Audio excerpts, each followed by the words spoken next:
دریائے نیل کے نام حضرت عمر رضی اللہ تعالی عنہ کا خط۔ روایت میں ہے کہ جب مصر فتح ہوا تو مصر والے حضرت عمرو بن عاص رضی اللہ تعالی عنہ کے پاس آئے اور کہنے لگے کہ ہمارے ہاں ایک قدیمی روایت ہے کہ اس مہینے میں دریائے نیل کو بھینٹ چڑھاتے ہیں، اگر نہ چڑھائیں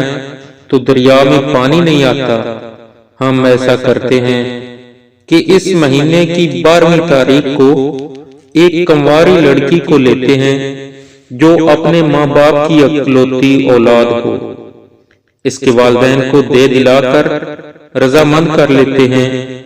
اور اس کو بہت عمدہ کپڑوں اور بہت قیمتی زیور پہنا کر بناؤ سنوار کر کے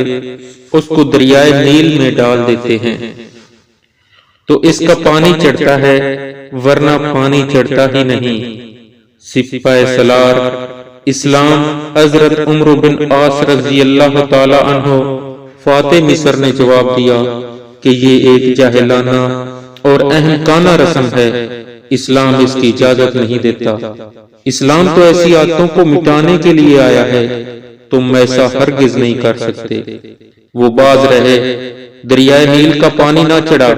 مہینہ پورا نکل گیا لیکن دریا خشک پڑا ہوا ہے۔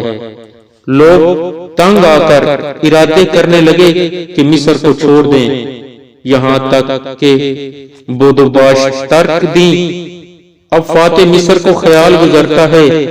اور دربار خلافت کو اس سے مطلع فرماتے ہیں۔ اسی وقت خلیفہ المسلمین امیر المؤمنین حضرت عمر بن خطاب رضی اللہ تعالیٰ عنہ کی طرف سے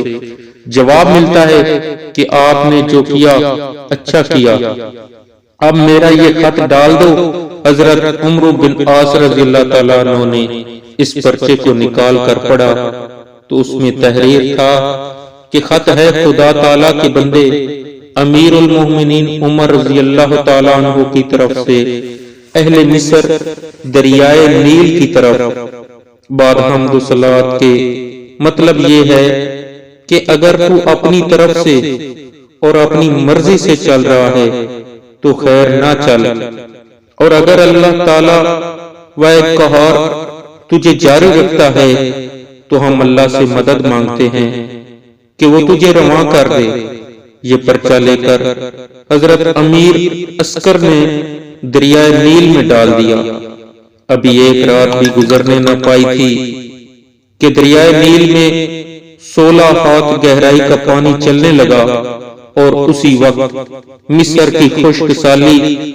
ترسالی سے گرانی ارزانی سے بدل گئی، خطے کا خطہ سرسبز و شاداب ہو گیا اور دریا پوری روانی سے بہتا رہا۔